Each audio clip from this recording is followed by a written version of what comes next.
For me, it would be being able to just like travel through the universe. And, fuck, I want. You already know. Like that would be cool, where I'm just discovering other universes, and then like I know all of the sacred knowledge of the ancient civilizations and what happened with Earth and stuff. Yeah. Like that would be heaven for me. No. I just want to know the answers to everything and explore shit. Fuck that. I want to live forever. I'm sorry. Like I'm so sorry. Like y'all got me fucked up. But what if in this heaven you still get life. You still get to like interact with other beings and humans and yeah. humans are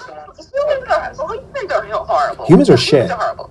You're right. Here with humans. Not my right. Okay. Like, let me. Cause like my thing is like this. Like because my thing is like this. I read the Divine Comedy. Have you read that book before, The Divine Comedy? No. Okay, so like that you have like the 9 circles of hell, 9 circles of paradise, blah blah blah blah blah, purgatory, if or whatever the fuck, if you're not a true believer, etc. I'm like for me it's like, look, you can't guarantee me that if should I be a good motherfucker or whatever, I'm gonna go to heaven and live forever. So like for me, like I don't like the idea of going to a place where there's no guarantees. Yeah. And for me, again, being very type A, I need to know what we're doing, how it's being done, when we're doing it. Like, no, ma'am. Death doesn't work for me. There's too many variables and unknowns. I will not be ordering that. I must say, like, this part of the conversation, like, this is nice. Like, I don't like talking about death with people, but this is nice. Yeah, I agree.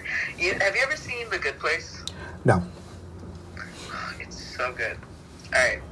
So the premise of it is, these people die, and they go to the good hell, place. but it's an alternative hell, and they don't know that it's hell. They're being told that it's heaven, but they just call heaven the good place, and they call hell the bad place. But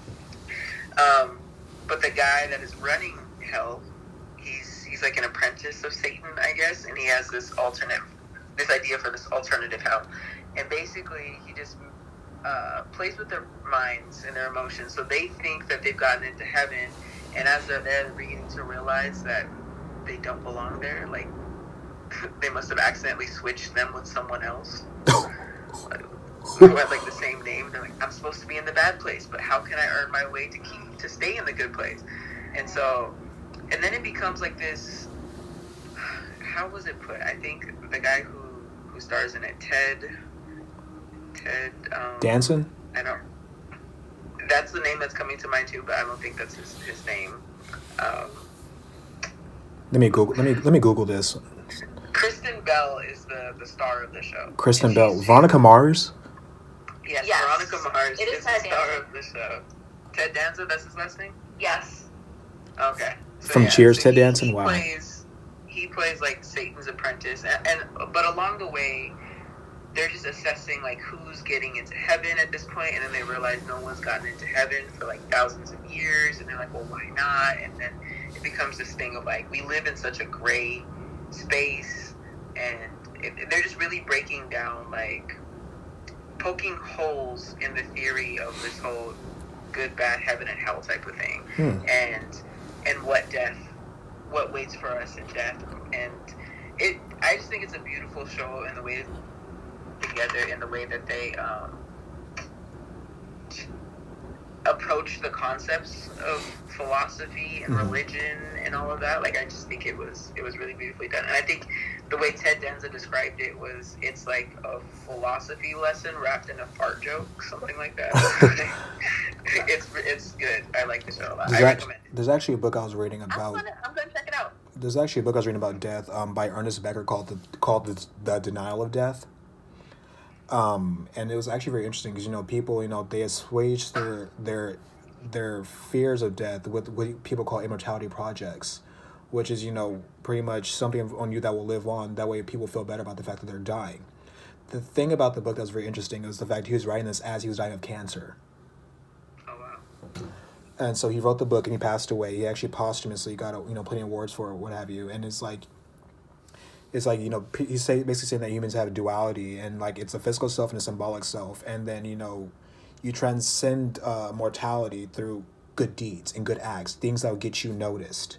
And so when you pass, something about you is noticeable, and things like that, which is why people go to wars, which is why people, turn out to be these leaders because they want to have something about them carry on over. It's a fascinating read. It was depressing as fuck, don't get me wrong, but it was very fascinating. That reminds me of, so speaking of Kristen Bell, I listen to her husband's podcast a lot, Armchair Expert, and one of the things that he says all the time is like people have children, like to have children is like just an extension of your ego. Like a lot of people just want kids so that they can continue to like live on, essentially. But then you have these children and you forget that like they're their own humans. Right. They're really the only thing that you're passing along a lot. I mean, sometimes personalities and everything run together, right? Right. But then sometimes you have kids that are nothing like you, and it's literally just like maybe they got your eyes. Like, that's true. And that's it. And I just think that's like a fascinating thing in the way that so much of what we do is motivated by this desire to just live on. Right, because it's very fascinating. Because like for me, like I look like my mother, but my personality like my father. So it's like one of those things. And like for me, like I think especially being gay, whatever. There's a certain like I'm like a lot of gay people don't want children because it's not really inherent in us. But for me, I'm an only child in a sense because I'm the only child together. So when I die, that's it. And so like I felt this need and this to have a kid, not so much because I feel like I have great things to offer to a child at the time. When I was 23 when I was singing this, I didn't. But it's like, okay, well, when I die, that's it. And my bloodline's over. I'm a man. Where's this all gonna go? And so for me, that's something that I have thought about a lot. Yeah. I mean, even for me being gay, like I continually said even before I came out, I don't want kids.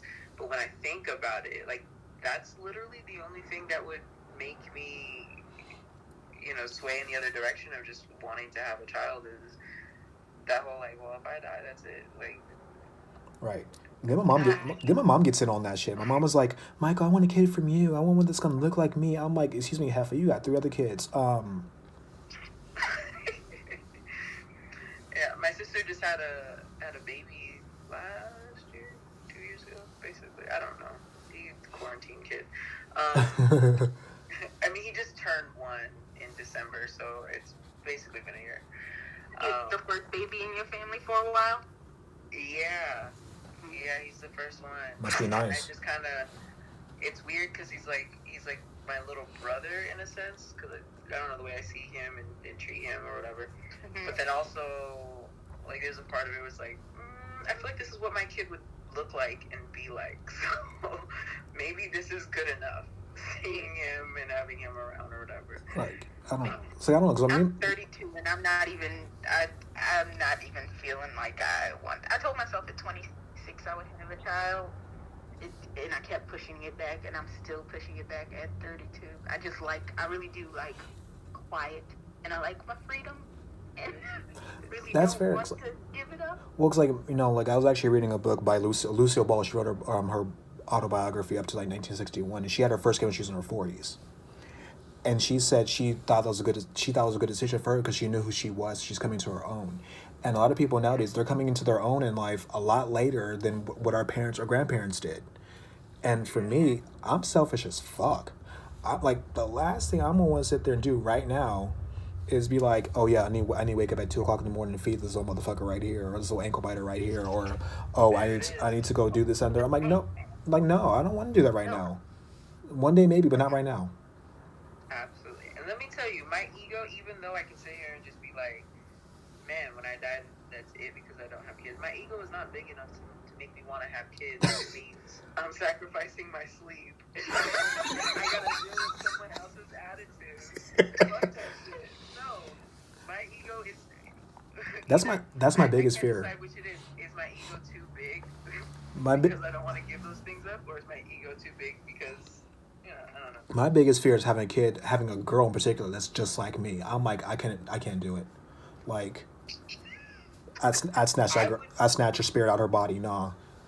Honestly, I would be ecstatic if I had a child that was like me. I feel like I I was a handful. Like I was a smart ass. I was rude as fuck. I had an attitude, and I'm like, oh no no no, I can't do that, and I can't do that, and have her have PMS. Oh God no. And then if I have a boy, he's gonna be trying to be the alpha male, and I'm like, I'm gonna have to whoop your ass. Nah, nah, nah, honey, I'm good. Mm-mm. I was a smart ass, but I feel like I did it in a way that people enjoyed. I don't know how or why, but it worked out for me. The only person I bumped heads with really was my dad, but that's a whole different thing. That's fair.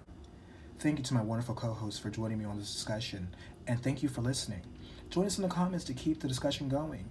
If you have any questions you'd like the host to answer or ask Justin for a next topic, please put it down in the comments section. Let's keep talking.